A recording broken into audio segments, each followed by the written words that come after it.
What's up, family? Gerald the Bossman here. You're tuned into the Bossman Show on AM 1010, AM 1430, 1055 The King. Let the King out at 105theking.com and the Bossman Show at bossmanshow.com. Hit me up on Instagram, The Bossman Show, Twitter at Bossman Show, and Facebook, Bossman Show. It's the Bossman on your radio. Listen to the Bossman Show with your host, JR, Saturdays at 9 a.m. right here on AM 1010, The King. What's up, good people? BetOnline is your number one source for all your betting needs. The latest odds, lines, and matchup reports for baseball, boxing, golf, and more. BetOnline continues to be the fastest and easiest way to place your wagers, including live betting and your favorite casino and card games available to play right from your phone. Head to the website or use your mobile device to sign up today and get in on the action. Remember to use your promo code BELIEVE, BLEAV, for your 50% welcome bonus on your first deposit. BetOnline, where the game starts. BS3 Network, changing the way you watch TV. Yes, BS3 Network, changing the way you watch TV, covering content and hot topics from A to Z, sports, music, society and culture, movie reviews, you name it, we have it.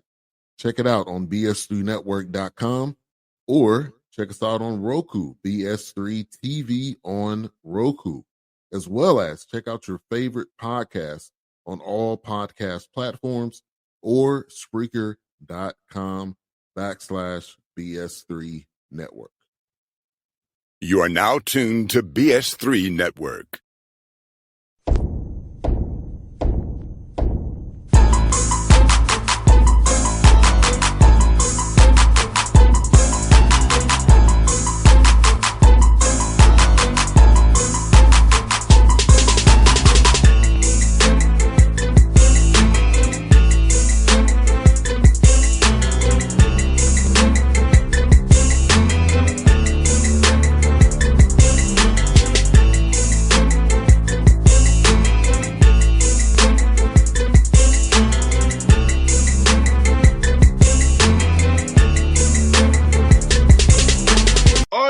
Back on the Bossman Show. We're going to Langston University, the Langston Lions. Coach Quinton Morgan, we've been the Bossman Show, heading to his 9th year as a head coach. They unfortunately dropped the game this past weekend, but they're going to bounce back real strong. Coach Morgan, good to talk to you, man. How things over in Langston, man?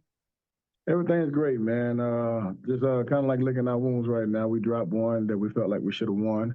Very tough opponent, but a very good test for our first game. You know, I was proud of some of the things that I did see in the game. So, you know, I got a lot of stuff I can build off of.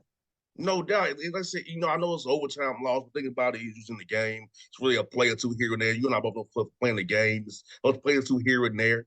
No small details here and there. That they are coachable and correctable, which is the thing. If you got blown out, it's nuts. Game that close, we all do is a play here or there. We just got to correct things, clean up, and we'll be okay and going forward. Yeah, exactly. Now, Coach Morgan, let me ask you, man, can you believe you've been here 9 years as the head coach, going to 9 seasons as the head coach? Can you believe that? No, I can't, man. To be totally honest with you, never thought I would be a college head football coach, you know. But you know, God works in mysterious ways. You know, it's the reason why He has me here, and I think I have an idea what that is, and that's to continue to help mold these young men to go out there and be successful in society. You know, it's bigger than the sport of football. You know, I believe in touching these young men in a positive way and going out in society being a positive role model. You know, that's important nowadays. No doubt, Coach, and I feel like they're so important. And I know we talked off air about us playing at HBCU schools. You played Jackson State, I played Tennessee State, used to Southern for a while. How important it is to help people who look like us help mold us. I feel like they've been through the fires already. Those elders who, our professors, our coaches, really help. Now you're not just being an elder and being that person they look to, far they look to now. About that carrying that mantle as a coach, but also feel being there, that mentor they need to help some of the young men who didn't have fathers in their homes or need somebody to look to. Yeah, it's tough, but that's why I love the job. You know, that's what makes a coach a coach. You know, the coach characteristics has to be an unselfish person. You know, and you got to be a person who's non-judgmental, and you got to be a builder. You know, you can't be afraid to build and help these young men out. It's like I said, like you just said, you know, with mental health and all these different distractions that these babies are encountering nowadays, that, you know, we have to give them the wisdom that we know, you know, and you know, drop a little knowledge on them. And I think it's very, very important. You know, we can't be selfish with the knowledge that we have gained through our life lessons. You got that right. And this is the most important time to mold us. I mean, 18 to 24 is when we're really trying to come into adulthood, figure out who Yes. we are. So you coaches and college get us at that crucial point, you know, first years of our lives. It's gonna so give us that foundation for the rest of our lives. So it's very important that you get the right people in your life who really care about you, not look at you just as a number or a X and O per se to help them win and keep their jobs. Yeah, exactly. But, you know, I feel like if you take care of the student athlete and you show that you care, the win's gonna come. You know what I'm saying? Everybody's heard that analogy. You know, if you love a coach, if you love your coach, you'll run through a brick wall for him. Well, you know that's you know, you got to reciprocate that though. As a coach, you got to show that type of love. Like, hey man, you know, you're more than just uh, uh, a pawn in this chess match. You know, you got to treat them better than that. You know, and that's the reality. I have open door policy for my kids, man. They can get a hold of me at any given time. I'm gonna stop what I'm doing, and they can get a hold of me at a given time. Like I treat them like they're truly a part of my family, and that's why we're so successful as a program. No doubt. And you know, like you said, Coach Morgan, like I feel like coaches will be a lifelong relationship, not just a 4 year one. So talk about when you see your former players text you about them getting married, having babies, opening up businesses, and how happy you are knowing you played a small part in that young man's development in his life. Man, that's like one of the biggest things ever. You know what I'm saying? It's refreshing. You know, it shows that all your hard work, you know, has paid off. You know, and there's no feeling like other. It's just like watching your child. You know what I'm saying? To be totally honest with you, and I put it to you like this here. I've won championships here, and when my recruits come in, okay, I don't show them my championship trophies. I show them we have a big old poster of individuals that's on the team that has a 3.0 or better. Okay. And we got like 35 kids on that board. Okay. Some with 4.0s, stuff like that. So that's what I sell them. Like, to use the game and don't let the game use you. You know what I'm saying? And it's important that we do that. We gotta keep realistic goals for these kids. You know what I'm saying? Don't short them on the academic phase of it, because it's important for them, because that's going to be the only way they can set up their foundation later on in life. And as you can say, go open up those businesses. You know what I'm saying? And you know, go on and do special things in the real world. You know, so we got to make sure we're pushing that academic side for these kids too, man. Exactly. Now, I'm a prime example of it. My degree is in business, and I stopped communications, but I turned that business degree into a 12-year career in radio. So I'm an example of what you can do with your degree. I don't have communications, but I have business. Now, so I can Exactly. handle the other things outside of the radio show, because football piece, the basketball piece, I know it backwards and forwards. But the Exactly. business piece is like that degree is helping me out off the air.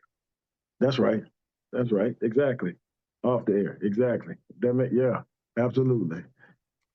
Now, Coach Morgan, as kids, man, I know you say you didn't think you was gonna become a coach. At what point did you kind of get the bug to become a coach, though? Okay. So, I mean, I was always around the game. I loved it, but I didn't think I would be a head football coach. I should have, you know, clarified that statement. You know what I'm saying? You know, my first head job was a head softball coaching job. Okay, here at Langston University, that was my first head coach job. Okay, and I can honestly say coaching softball taught me how to coach. I was coaching softball and I was a part of the football coaching staff as well.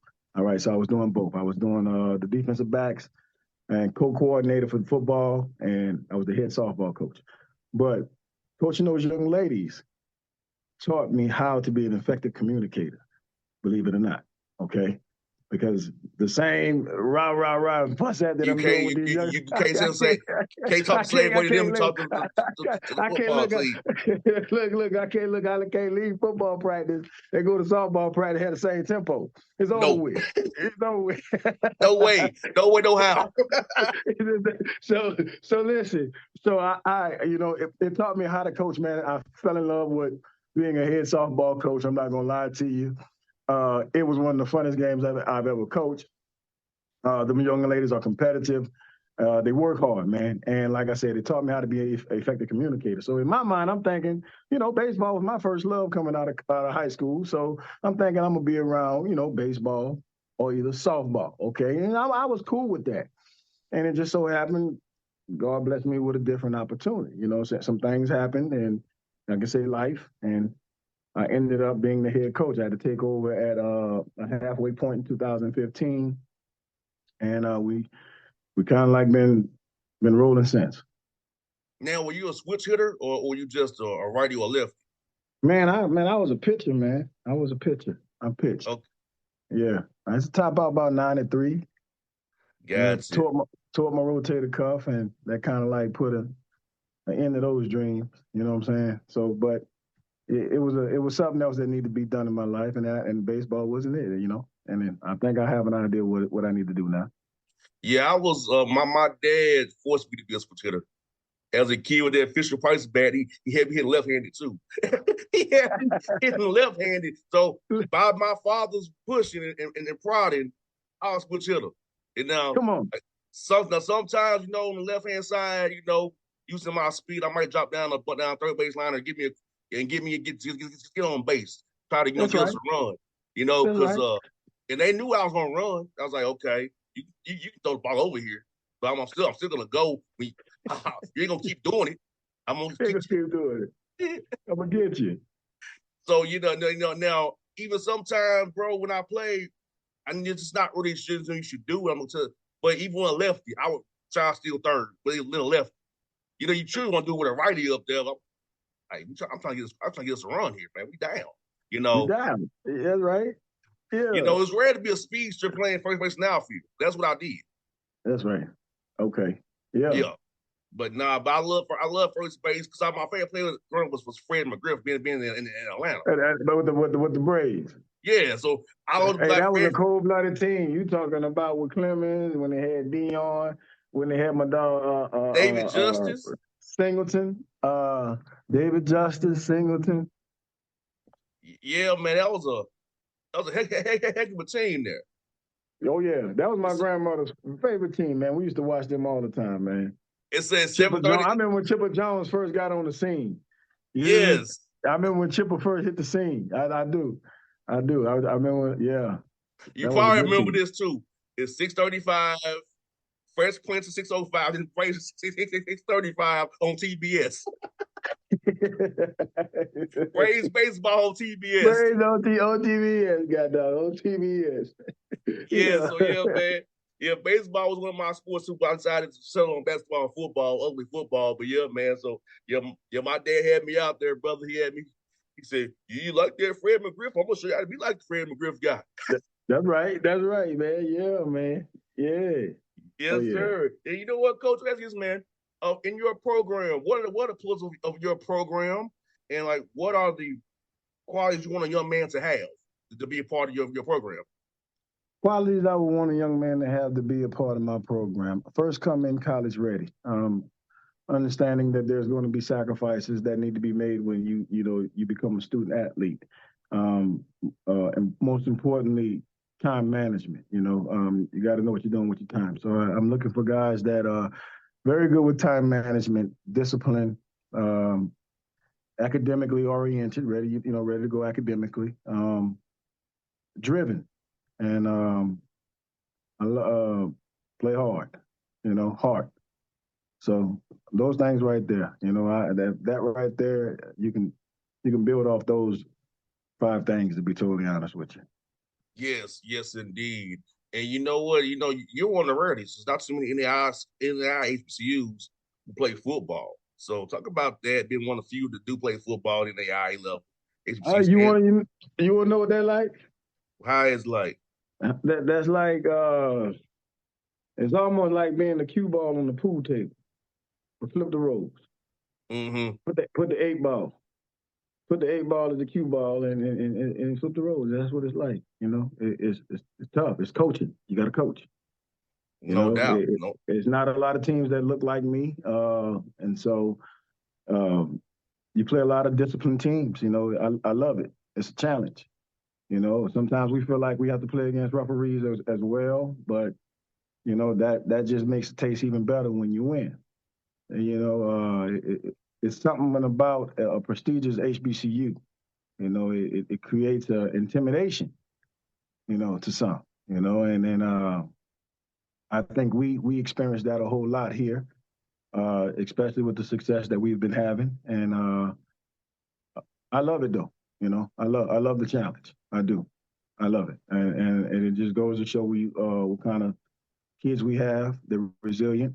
Um, they understand they're going to get called names, and if they respond, they're going to be the ones that get flagged. All that type of stuff. You know, it's a different type of mindset our kids have to have going into games. And but they're up for the challenge, and you know, and I'm up for the challenge. I love it. I love being an underdog and proving others wrong. You know, so and that's what it's all about. And but it's like I say, it's uh, very strategical when it comes to schemes. That makes sense. You Yes, know, it does. yeah, you gotta make sure you dot your I's and cross your T's when it comes to schemes. So you got to have sound schemes, offensively, defensively, and special teams. And it just keeps you up on game. I love it, man. Like I said, I love the challenge. It's no sloppy football. Put it to you like that.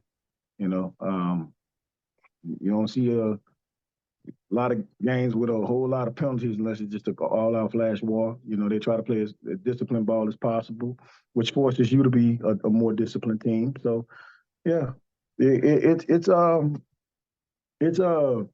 I guess you would say it's challenging, but it's fun. Yeah, you know, I feel like Tennessee State would say Tennessee State being OVC, only HBCU and OVC. You're right. You don't get no calls. Even at Yeah. home, you get no calls. Like So they, so exactly. So Tennessee State knows exactly how I feel right now. It's the exact same thing. You know, it's like you're a prestigious HBCU and you're talented. You know, and you've been known for it. Just imagine now, you've been known for winning it. And so you know, eventually, you know, yeah, it's gonna get tough and tough on you. You know, like you because they said, Coach.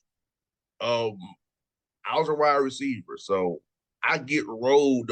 I'm getting the DBs riding me down the field, like holding me the whole, like holding whatever, right? What you want me to do? You know what I'm saying? yeah, Every yeah, time I give him a little something, or he fakes like, or he flops yeah. off pass interference, offense. I didn't even touch this. You know what I'm saying? Like he Yeah. flopped. So like, Wow.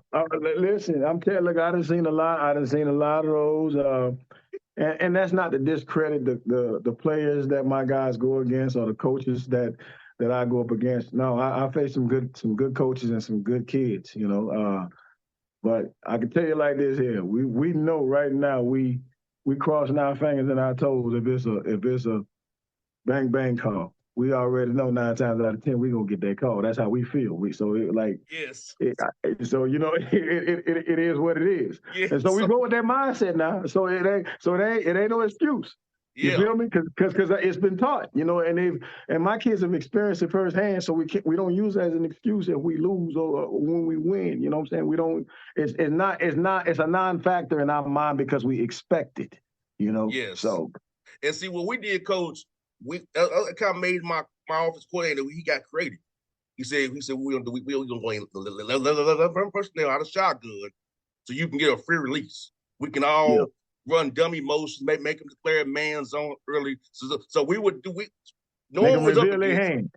Yeah. So we would do dummy motion shifts to kind of get us off releases so we can get off the line, run a lot of strip sets as well to try to get us Yeah, at least two of us a free release, so they can't just start yeah, holding from the jump. yeah. But You can't do it. Yeah. it's crazy you had that he changed your scheme, his strategy based on how he gonna officiate it.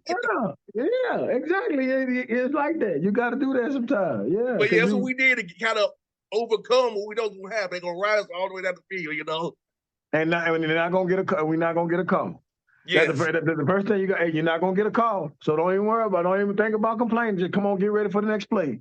Yep. Even on basketball side too, they always be 5-on-8. Oh man, yes indeed, man. Yes indeed, man. Yes indeed. Yes indeed. It's tough. It's tough. It's hard out here. I'm telling you, it's hard. Yes. So Tennessee State knows what you all going through. We live it and see Hampton, A&T are gonna feel it in the CAA too. They ain't felt it quite yet. Yeah. But you left the me at in the CAA. I get it. You're going to feel the burn of what we dealt with all these years in Tennessee State. And you what you dealing with, too. Yeah. Yeah. You ain't getting no calls no more. They ain't getting no calls. It ain't no 50-50. Hey, listen, we have and this may not even hit the show. I'm going to tell you how bad it is. We have a no band can play while the other team is on offense rule. Same in the OBC. So, but this is the bad part. I'll ban these soldiers. So you go look at what other teams got bans, and they make you do like this here. Okay, we the only team got a ban. Yes. So that rule was specifically made yes. for us. Yes. That's in the OBC the same thing. Now our band be hey, y'all gotta calm down, man. That's me. Sometimes I gotta tell my band director, hey, Dr. Gordon, he be going. Look, he be going, man. Hey, Doc, you gonna give me a penalty now? They done got me one or two. Yes. Got me one or the halftime show goes too long. 25. They hit me for 25, sometimes 30. And like later, personal found next hustle. I kind of Tennessee State. Laying the game. Yeah, they getting it. I ain't even mad though. They got the tempo going, the momentum and shift. Don't think about it with coach. Sometimes in the third quarter, we came out stiff and sluggish. Yeah. It was 30 minutes halftime almost. In the back of the end zone, warming up. In the back of the end zone now. I'm talking about you in the back. Yeah. Hey, especially the game in Memphis too. That was okay. That they didn't come out, but in the OBC, it was a homecoming day. Yeah. They go in, they hitting doing the top, Offering and Fire, they hitting all the songs and everything. The supposed like conduct, Tennessee State, delay of game. Delay of game. Goddamn. It's funny. Like we had the same thing. But it's funny, but it's true though. Yeah, man. It is. You gotta love it. That's some good stuff there, Coach. Man, I got a couple more for you, man. Okay. How has the transfer portal things and the other conferences helped you get more better high school players come play for you? Because they're not getting recruited because of the COVID years and all that other stuff. So how has that helped you? All that helped me tremendously, to be totally honest with you, because I believe in the art of building student athletes, you know what I'm saying? And not just looking for the quick fix all the time, if that makes sense. Yes. By hunting the transfer portal, you know what I'm saying? The foundation of your football team is going to be that good, true freshman class. You need to get a freshman class and have them stick together for 4 years, because then you're formulating a system. So I think it's important to have a strong foundation with that freshman class. And so it helped me tremendously, which was already the way I love to recruit anyway, was to get, top quality athletes that were incoming freshmen and continue to mold them. I believe in taking a 2-star and turn them into a 3 or 4-star by the time I get done with it, that type of stuff. And so it's like taking a blank sheet of paper and writing your own novel on it, long story short. So that's why I love recruiting a freshman class, and that portal process and, everybody taking advantage of it has helped me to land some real good quality incoming freshmen, man. And so, yeah, it helped me out in the long run. No doubt. That's what for your coaches, man. Like when you're not on the field doing your thing, coaches, man, what's the things you do to kind of decompress from this game that we mean you both love, man? Man, fish and my babies. Most importantly, man, I got 3 beautiful kids. Addison J. Morgan, man, Carter Samuel Morgan, and Major Quinton Morgan, man. they're my life. You know what I'm saying? So it's spending time with them. We go fishing, do little things. Hang out. Just being a dad, man. That's my biggest decompress right there. Being able to go home and talk to them or hug them, say their prayers with them at night, and that's more decompressing to me than anything. To be totally honest with you. It's funny you say that because that's one first thing me and my dad did there was fish. My dad had me out there fishing with him, because I'm my dad's only child. He had me late in life. I put it Yeah, like that. So he think he's gonna have no kids, yeah, but he met my mom. He was doing his thing in his 50s. Catch my drill. yeah, yeah, So, yeah, so like my dad, he really was like, man, look, I don't know how I'm gonna have with you because I'm a little older, but I'm gonna show you everything I have. yeah. That's what he did for me. That's what's up. He showed me everything he had. That was seeing today, him still be pushing strong. My dad is in his 90s, man. Come on, man. Still That's a pushing, blessing. still pushing strong, brother. That's what's up, man. So he gave me everything he gave. I'm glad the Lord is keeping him here, keeping that get good health to help me. Hey, look, he must have lived a good life, man, for real. Man, look, my dad seen a lot of stuff, man. He talks to me about the civil rights movement in Atlanta. He saw all that stuff, bro. So all that, First-hand knowledge of it. first-hand knowledge, man. You imagine what he has seen in his lifetime. He's seen a whole lot, including the black president. He's seen a whole lot from slavery to seeing a black president. You know what I'm saying? So he has seen a whole lot. His dad was a sharecropper, which ain't nothing but slavery, of no way of slavery. Yeah, My grandfather was a sharecropper. yeah. You know, My mom and them, my grandmother and them grew up on the plantation as well.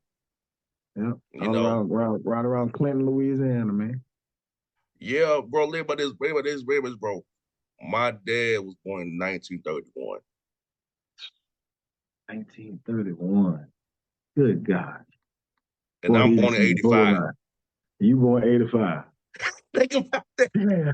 Dang. Think about that. Yeah, that's something else right there. You're cold blooded. Yeah, like so. Yeah, like I said, I like as he got me late, but hey, to have this man in my life as long as I had him. Think about it. I was talking about he's lived 92 years. Think about it, Yeah. he have me that age. You think, well, may have And him 20, 30 years. You know what I'm saying? Max looks at how life fixing goes, but I'm blessed. 92. that's right. You You got know, an opportunity to build a relationship with him. and I learn from him all the time. Like the stuff that we seeing going on in the world, he's already saw it. He saw what it was. He said, we're going backwards, son. That's all. That's it. History don't do nothing but repeat itself. That's it. He's telling me that this is going backwards. For the wardrobes, everything. Yeah. Everything going backwards. Yeah. Going right So back to what everything. So people like you. I said I want to see my father. Like I want to talk to because I don't know how long he's gonna be here still. So when I go see my father, it's be like a 4-hour conversation with my father. He's telling me That's stuff. what's up. It was up, man. So that's why I'm thankful that I have him around to teach me and help ground me because if I didn't have him, I would probably made something bad as if I didn't have him around. Yeah. Because he's Yeah. like I would say he's like my calm influence. When I want to get riled up, no, don't do that. Don't do that. Yeah, just hit you. Don't do that. You ain't got that to do. He's Yeah. like, before you do anything stupid, ask me. We Yeah, always that's said, real. Yeah. before you do anything stupid, son, or get rash, Just ask me. Just ask me. ask me. Ask me. Call me. That's my father still does way, coach. But it's good that you're a father. I'm doing my thing as well. So I don't have any kids yet, but hopefully one day down the road it happens for me. I can be like my father. But I'm thankful that I've been poured into by coaches and my dad too. So I know what to do when that time comes for me. That's right. That's right. But yeah, coach, it's fun, man, talking to your brother. I know I saw you on a video in the past about being who next, man. You're here, brother. You are here. You're doing your thing, and I hope you get that win on 16th of September, brother, and get this thing going again. Because I know you've been a winner your time at Langston University except for that COVID year. So keep that good work, brother. Looking forward to doing this game with you real soon, my brother. All right, my brother. Thank you, man. It's been a pleasure. Yes, sir. BS3 Network. Changing the way you watch TV. Yes, BS3 Network, changing the way you watch TV, covering content and hot topics from A to Z. Sports, music, society and culture, movie reviews. You name it, we have it. Check it out on bs3network.com or check us out on Roku, BS3 TV on Roku, as well as check out your favorite podcasts on all podcast platforms or Spreaker.com/BS3 Network. You are now tuned to BS3 Network. What's up, good people? Bet Online is your number one source for all your betting needs. The latest odds, lines, and matchup reports for baseball, boxing, golf, and more. Bet Online continues to be the fastest and easiest way to place your wagers, including live betting and your favorite casino and card games available to play right from your phone. Head to the website or use your mobile device to sign up today and get in on the action. Remember to use your promo code BELIEVE, BLEAV, for your 50% welcome bonus on your first deposit. Bet Online, where the game starts. What's up, family? Jared the Bossman here. You're tuned into the Bossman Show on AM 1010, AM 1430, 1055 The King.